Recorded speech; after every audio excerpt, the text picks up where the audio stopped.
So this mini podcast has to do with the elements of the trip that I returned from that were related to race and civil rights and really the major transition that I had alluded to in the first intro portion of this.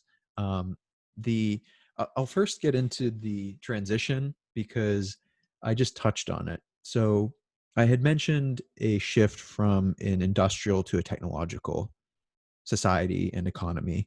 And I actually mentioned this in a mini video that I posted. I called it a mini podcast at the time, but podcast doesn't really do it justice. It was just something that I recorded, I think, when I was in Cleveland and parked on the side of the road and uploaded it to Instagram. But basically, if you think back, one of the major transitions that has occurred in the last couple hundred years was the transition from an agricultural based society to an industrial society. So agriculture, previously it had farmland and equipment and fertilizers, and it was based on the seasons and the crop cycles, and there was slavery, and there were livestock and things like that. And then the industrial economy was more based off of factories and railroads and steel and oil and big cities and major populations and immigration and all of that, and time clocks and people trying to live a standardized day based on time clocks, which they previously hadn't. So there was a major transition from the agricultural to the industrial, and it was through the Industrial Revolution, and we had a civil war in the United States that really, the South was a primarily agricultural society, and the North had small farms, but was transitioning more to an industrial society and was really, for the most part, less less financially invested and had less debt tied into the agricultural way of life. So the transition was really rough. Obviously, the North won the war and kind of imposed a new life on the South, justifiably for the end of slavery, but also I think what people miss is that the debt that was tied into the agricultural way of life, it's not like that was pardoned.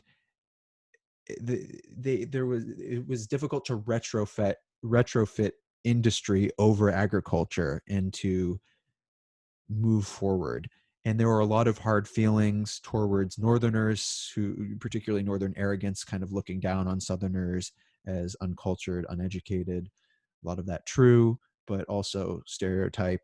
And then um, there was also looking down on former slaves and trying to kind of keep them from being future competitors in a fear of what they were going to do. Oh, they could, because we kept them uh, oppressed, and now they might get their vengeance. So there was a mix of things, a mix of attitudes, and also just people tend to like having somebody beneath them on the social hierarchy. So, and there was a mix of legitimate financial stress and not much help in the transition. There was a mix of hard attitudes, and then there was also a mix of opportunism, shameless opportunism that was occurring, where people were just trying to make quick money in the Reconstruction era and not really trying to unify the country on a forward momentum. And so what you ended up with was the North shifting more fully into an industrial society, and the South largely being frozen like a mosquito in amber and really being stuck with some very dated attitudes and dated institutions and an economy that was really just quasi modern, largely stuck in the agricultural way. And agriculture required even less actual people than it previously did because of improvements in equipment, in fertilizers, and things like that. So, the country that emerged in the world that emerged in the transition from agriculture to industry was really fractured, and a lot of people were left behind, and there were a lot of hard feelings over that. And now we're moving from an industrial society to a technological one, where in the industrial society, it was very much about making jobs and making jobs and making jobs. And even when the jobs were really not totally slavery, but often borderline slavery and very menial, particularly when with the assembly line and things like that, where there wasn't much, you couldn't really get a sense of satisfaction or dignity out of a lot of the jobs. But the industrial era was defined by just making jobs, making jobs, making jobs, even if they weren't very good jobs. And that's how you earned your money and you lived by the time clock. And we're moving into the technological era where you have abundance. You can get rid of those menial jobs by automating them away, and a lot of the menial aspects of jobs that aren't totally menial, the repetitive aspects, you can uh, have robots and algorithms really do a lot of that work.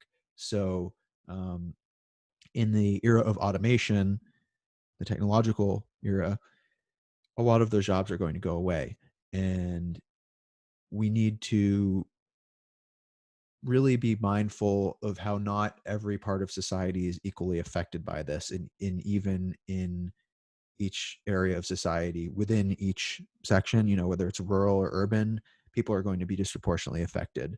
So the major cities are going to be better equipped to handle this transition because they're not as invested in the industrial era.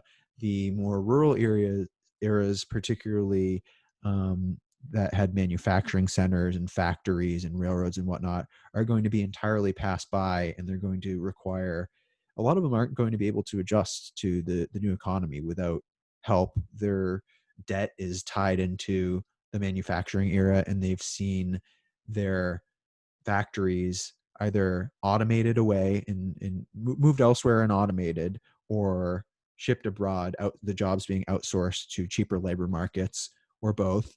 And with the industrial heartland ripped to shreds, the people in the coastal cities are largely oblivious to this because it's not something they see in their everyday lives. And the things that they end up with and take for granted, they don't really know the supply chain or where those things came from, or how the people are affected by, you know, globalizing trends and automation. So the actual things that are occurring outside of the major cities and the suburbs that surround them are urban blight, malls closing down, factories completely shuttered and empty, rates of depression and suicides very high, the opioid crisis, drug addiction very high, attendance to churches and faith-based activities, not just churches, but really like any type of whether it's spirituality or mindfulness or some sense of fulfillment, people dropping out of that, communities falling apart, vocations, obviously jobs disappearing, and a lot of people not really being able to find a sense of purpose in their lives. So everything is just kind of getting shredded. And we need to make sure that what happened during the Civil War doesn't happen again. Not just the war, but the after effects of a large section of society effectively left behind, left in the dust, frozen in amber, left to just deal with it. Oh, okay. You were super invested in the industrial economy. Oh, well, we weren't too bad. You know, it's more difficult to retrofit your way of life if you were super invested in what was. And I think it also comes down to, in cosmopolitan cultures, which are generally around cities, you have a lot more liberal minded people, which tend to be the creative types. And then in more rural and traditional areas, you have more of the conservative types who are very industrious and conscientious. And so the liberal types tend to be almost like um, diverse in their interests and knowledge, but not very deep. And that's kind of the creative aspect, and you need those creative brains, but you also need the conservative brains who are very good at drilling down and implementing and um, taking a vision and turning it into reality. The actual operating the factories and running the businesses and things like that. So you need both, and we're at a point right now where we're trying to say we can live without one side, and you need the tension. You don't need the degree of tension that exists right now, but you need some amount of back and forth between the two pulling against each other. I've referred to it before almost like the accelerator and the brakes on a car. You need both for balance in the vehicle. You need to be able to stop, you need to be able to go forward. So um, I think that right now it's we've lost sight of this, and we have the people who were super invested and dug down and became expert at these different trades and these different industrial abilities. A lot of the rural conservative types are kind of just being caricatured and mocked and left in the dust by a lot of the urban liberal types. And there are stereotypes that go both ways, and there's truths to them, and there's also unfairness to them. But I think that we need to really tie the philosophies together again and understand where Donald Trump came from. Like Donald Trump, the man, I can say lots about his personality and narcissistic personality disorder, and I can say plenty about demagogues and stuff like that. But um, we need to realize that he is a symptom of what's wrong, and we need to address the underlying problem. And that requires knowing your country more entirely between the coasts broadly and seeing a range of different things. So now this touches on one of the aspects of the trip, one of the layers that I was referring to in the intro, which is the civil rights movement and race. And like I was saying, in the Civil War era, how Reconstruction, you had this racial animosity that was kind of cemented into society during the Jim Crow era. Um, some of the places that I visited on this trip, a lot of them had like racial undertones, historical racial undertones, and current ones. In Portland, I was seeing the Black Lives Matter protests, and I was seeing a lot of the murals on the walls related to George Floyd, um, and comments, or I should say artwork about police. And I had a conversation with a man. His name was Donald, at the corner of where the Apple store is in Portland, the one that's boarded up and has a big mural on the side of it because protesters had thrown things through the window. Um, and that was an interesting conversation that I had with him. It was mostly just, so what's it been like here? Donald's black, and he was saying basically that right down the street there was shooting out of a window down at people on the street. Police were involved, and it's just saying, hey man, be careful, that sounds crazy. It's pretty wild when stuff like that is happening in a more densely populated part of the city. And I also, this is less related to race, but this was in Portland, and I thought this was really interesting, is the conversations were some of the most rewarding, one of the most rewarding aspects of this trip. And so I had a conversation when I went to lunch further up the street in Portland at a Syrian restaurant. And my waiter was a 19-year-old Syrian guy, and his uncle owned the place. And I was asking, what's it been like working here? What are your impressions of the protests? And he said, yeah, I really am down with people protesting and getting their ideas out there and just generally being more peaceful. But they came up here to my uncle's restaurant and they threw something through the window, and I looked over, the window was boarded up.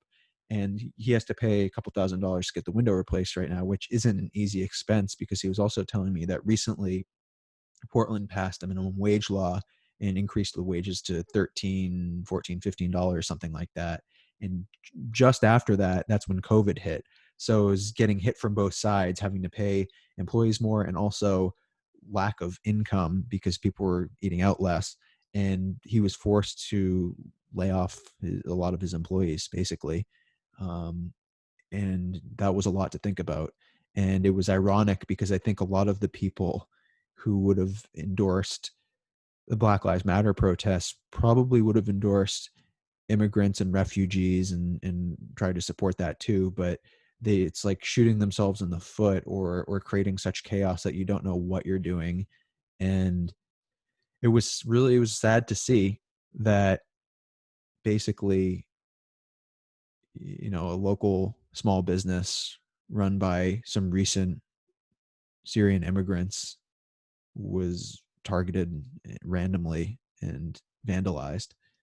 And it's not like that has no effect on people. People are struggling to get by right now. So paying that extra $3,000 to get the window repaired, it's not a great time. It's never a great time to have your window smashed in, but people are struggling. So, that's sort of do or die stuff where that could cause a business to fold, to go under. Um, a lot of the older racial stuff that I made part of the trip was more in the South. And one of the first places that I visited was Birmingham, Alabama, the Freedom March. I saw where the Baptist church was blown up back in the 60s, where the 4 little girls were killed.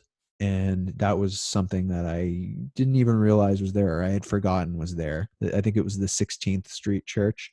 And I was shown around by a local guy. He had lived there since he was a little boy. And he was saying, back then I had to drink at the colored fountains. I wasn't allowed to participate in society. And he said it was basically us just walking down the street talking would have been illegal at the time, the Jim Crow laws. I That was crazy to me. I mean, I've heard stuff like that before, but to be talking with the guy, and he's just a really nice, really friendly guy, showing me around the various monuments around the park, which are trying to catalog different aspects of the civil rights movement, like the water cannons being used against um, the sit-in people, or the bus boycott people, I believe, and then the children being put in prison, and the dogs being sicked on people. He was really showing me all these aspects. He's saying, "Yeah, this is really obviously it was really happening," but he's saying he was there and witnessed it, and it was really bad. And it does go to show the good side of it being how far that we've come, which is really, people need a reminder of that, I think, because the news concentrates the worst elements of what's going on, and sort of gives a skewed perception of reality. Um, Now, one of the next places that I visited was the Lorraine Motel in Memphis, Tennessee. And that was where Martin Luther King was shot. And man, that was powerful. It's the Civil Rights Museum today, and it was closed when I got there, but he was assassinated from across the street. There was a boarding house that James Earl Ray was staying at, and he shot King through the window. And I walked over to the boarding house and looked at that, and I walked over to you can't go up on the balcony, but the balcony is just right there above your head outside of the room at the corner of the motel. They've preserved the entire exterior. And yeah, that was really powerful to see. And I really wish I had been able to go to that museum. And actually, the house across the street is part of the museum. Now, as part of that same vein, assassinations, I guess, I was also at Dealey Plaza shortly before that, where JFK was assassinated in 63. And I was shown around plaza, the grassy knoll, and where Zapruder stood and took his film, and the sixth floor of the book suppository where Lee Harvey Oswald took the shots, and different conspiracy elements. It was really interesting to see. And both of those together have inspired me to do a deeper dive on the 60s, on JFK, on Martin Luther King. And particularly, I am going to have a conversation with Gerald Posner, he's an investigative journalist and a damn good one. And I had him on the podcast a couple months back because his latest book about pharma, I had read that and wanted to talk with him about that. He's been all over the different news networks trying to talk about pharma, particularly how it relates to COVID, and how relevant it is right now that pharmaceutical greed and the lack of enticement to pursue vaccines is going to affect COVID and has affected it. But he's been at it for decades. And back in the 90s, he wrote a book called Case Closed, which I'm reading right now, where he says through much, much research that Lee Harvey Oswald, through his conclusions, was the lone shooter and was not involved in the conspiracy. So he's confirming the findings of the Warren Commission. So I'm going to talk with him about that. And I hope to also read his other book about the Martin Luther King assassination called Killing the Dream. And I have that. And these are dense. These are very fact dense. And I really commend him for his research. But I'm going to be talking with him hopefully soon about those.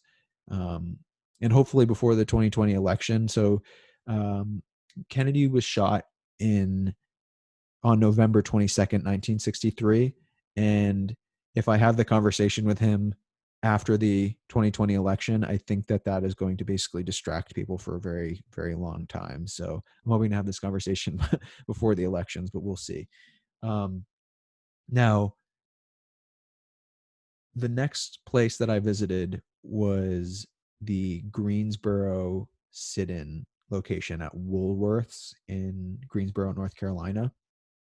And that's where some local students back in the 60s decided to sit in at the local lunch counter. And it was for Black male students who had decided to sit in, and they kept returning. And over time, they basically were really hurting the finances of this restaurant, this Woolworths, which is a chain. And eventually the owner said, okay, we'll desegregate the counter at Woolworths. And this was the one that launched the whole sit-in movement, which is really interesting. And in the gift shop of this store, and I am not just a gift shop dweller, but a lot of these places have really interesting books and other pieces of information. And I so appreciate the people that work at these museums and have an interest and are excited to share information. But there's a book that I picked up in the gift shop called Understanding Jim Crow. And I was so pumped because there's a museum in Michigan called the Jim Crow Museum of Racist Memorabilia. And I had really wanted to go to that museum, but I didn't realize it was in Michigan. And I went under Michigan through Indiana, but I never stopped in Michigan. And it's this collection that I don't remember the man's name off the top of my head, but he's a Black man.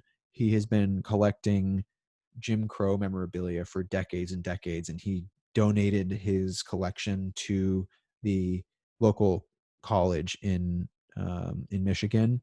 And I read this book. It was fascinating, and it's dark and also just insane that these pieces of propaganda, because that's what it is, it's all this racist propaganda, that he's basically figurines and cartoon characters and comic strips and little kind of I don't want to say, yeah, logos, brand names, like Aunt Jemima and Shredded Wheat. He talks about sort of the different characterizations of Black people throughout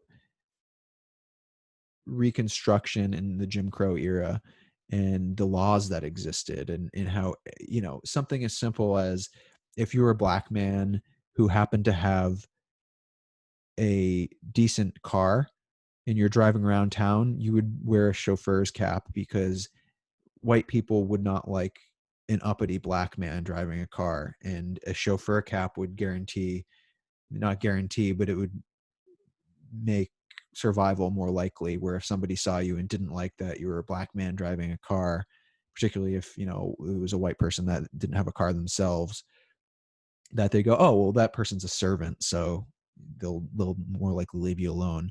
Crazy stuff like that. And then the different characterizations, like the mammy and the tom and the pickaninny. The mammy was sort of like the classic help character, almost like an Aunt Jemima. And then the tom was the adult male version who sort of loved servitude, and the pickaninny was like the little kid that was portrayed as alligator bait. And then there was the story of the um, of I want to say the tragic mulatto. Yeah, how mulattoes or mixed race people were portrayed as people who uh, were seen as black but desperately wanted to be white, and how this was shown in media, and how, man, it really makes me happy that there are more opportunities for much better developed roles for black people and um, other minorities in the country to express themselves and create art, because damn, it's just sad to think about all the people that were denied the chance to produce something wonderful.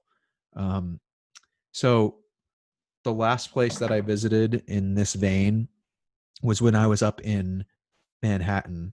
I went almost to the Bronx, to the Audubon Ballroom where Malcolm X was shot.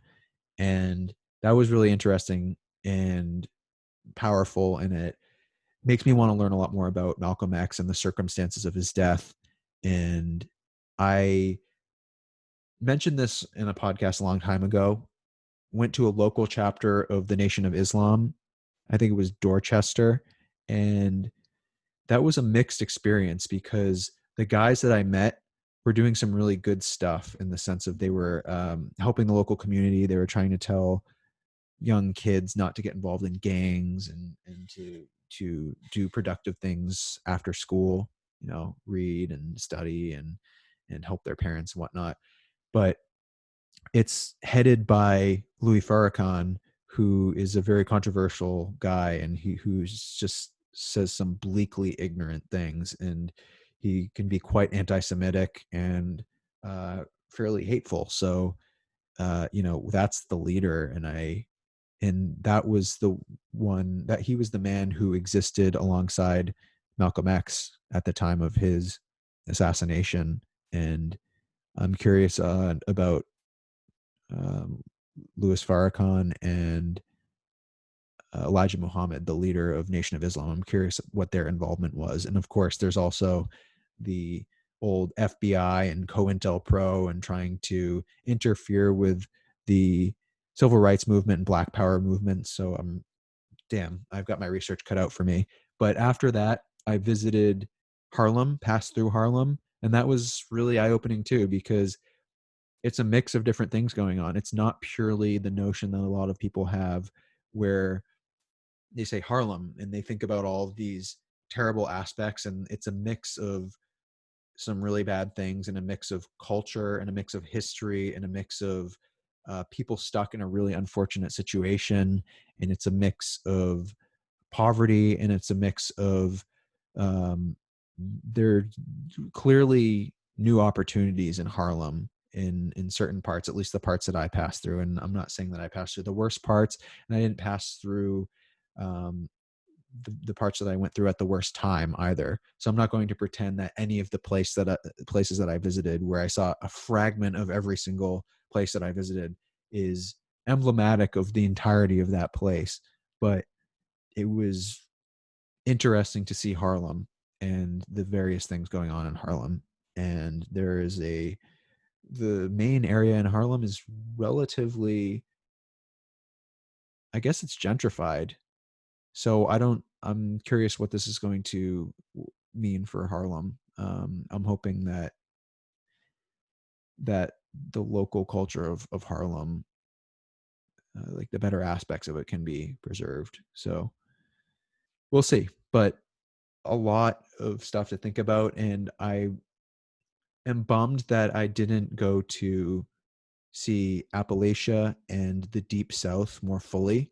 And I'm actually planning a return trip to get a better impression of those places. Um, the farthest that I went south was really like Jackson, Mississippi, and Birmingham, Alabama, and then I went to over to Atlanta, and then I started going up the East Coast. But I would like to go to maybe Mobile and Savannah, and I certainly would like to see Louisiana, which I skipped this time. I want to go to the bigger plantations that existed, the ones that are still kept up, preserved for historical reasons. And I want to see the lower Ninth Ward. I think that's what it's called in New Orleans, where Hurricane Katrina hit hardest.